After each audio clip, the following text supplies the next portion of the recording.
I'm sure most Hearts of Oak faithfuls will be fuming the scoreline, even though it is 1-1 at the moment. Hearts of Oak have had numerous chances, and board members like Dr. Nyaho Tamaklo will not be happy with the kind of opportunities that came the way of the likes of Subontin, and they blew it away. The scoreline could have been different if Hearts of Oak were able to convert some of the chances that came their way. I'm sure it is Carella who will be happier of the two sides going into the break, knowing that they are at par with the Hearts of Oak in this one. It is first 45 minutes, and it's 1-1 at the Accra Sports Stadium between Hearts of Oak and, of course, Carella. My name is Mutalaya Akubu. Francis Aboyibo Blackgate is here, and, of course, Josiah Okokwe. Josiah, honestly, I lost count of the number of chances that Hearts of Oak had, but let's start from the start.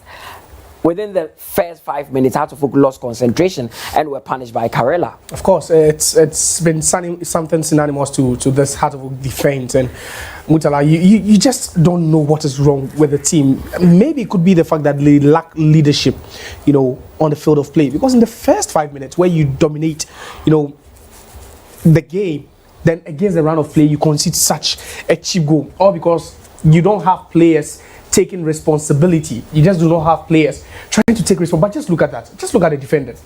No, it was just a bit shambolic, if you should ask me. It was they looked so disorganized. But then, who is taking responsibility for what at any point in time? I think it was a long throw that went into the Hearts of Oak box, and they could not defend at that one well. Where Humin Duffy, that was a sweet strike from him. That was a lovely strike from him. But then again, you had numbers in the box, you had shirts in the box, but who was trying to even try and defend that ball? That's the question. They just all stood ball watching, and it's a similar goal they considered when they played RTU in Karela in the first leg.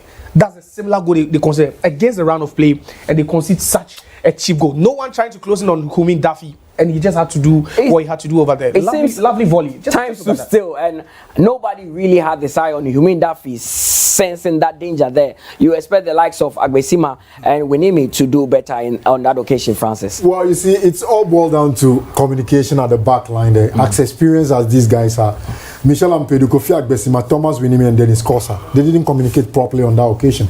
Look, on the frozen screen, when the ball got thrown into the penalty box, Mutala, if you look so closely, Agbesima, the other centre-back, went up there to challenge for the ball.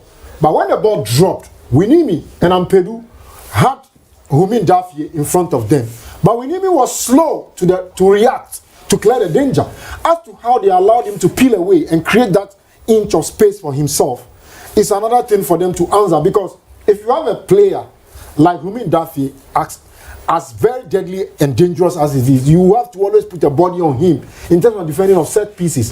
But on that particular occasion, they were there, they had enough bodies. It was about 6 against 3, but they were not doing the simple basic things of defending. By the time Thomas Winimi would like to improvise, he has already turned the skep shot, which took a little bit of deflection, and the goalkeeper, no one can blame him on that particular occasion. So that was 1-0 to Carella there, who made Duffy scoring. Then there was the tsunami of chances as well. But Hearts of Oak defenders, they have 4 players around Humin Duffy. 2, 4, 6 against 3. Of course, and you could see after that goal went in, Kofi Agbesima was very angry. See, if they can take on the slow mo, they should just take it back. You see on the floor there, look.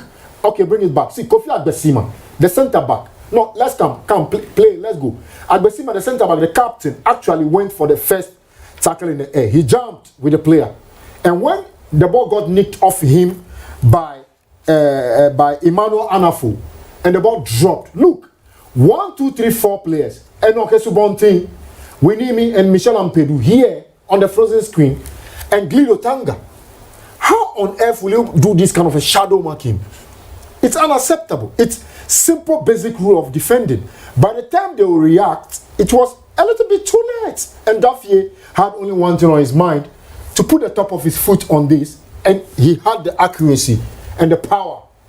Took a little bit of ricochet off Winimi and zipped past the goalkeeper to hit the back of the net. So that was a good one. Yeah. So it was a good one for Carella as they won.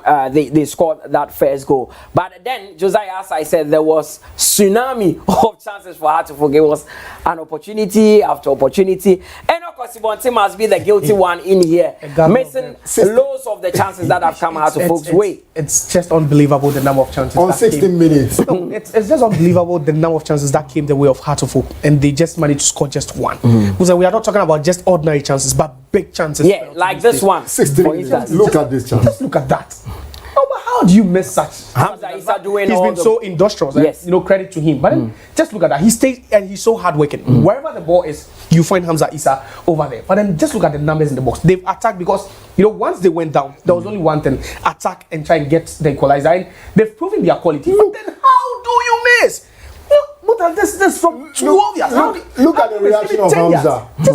No, but what was the technique he was trying to apply? Because watch the frozen screen. Look at Hamza. No, if Daffy, let's give credit to Daffy for that technique he applied to score that goal. Okay. It was a lovely technique. You just have to direct this ball. Just it was accuracy. It was finding about accuracy. It was accuracy. The ball was even closer to the goal more than the penalty. Closer than the penalty. He had options. You could have gone to the far post. You could have gone to the other far post. Because the goalkeeper you could have even gone for the carpet. See, he had numerous ways to have buried this one. But then you wonder which technique he was trying to apply over. That is the confidence of Enoch Esubontin that has gone down so low. Because missing such a chance, it's so poor. And you look at this place, Glido Tanga, his teammate, trying to psych him up. But en route to the chance, you look at Martin Kakari, his build-up play, control. Superb.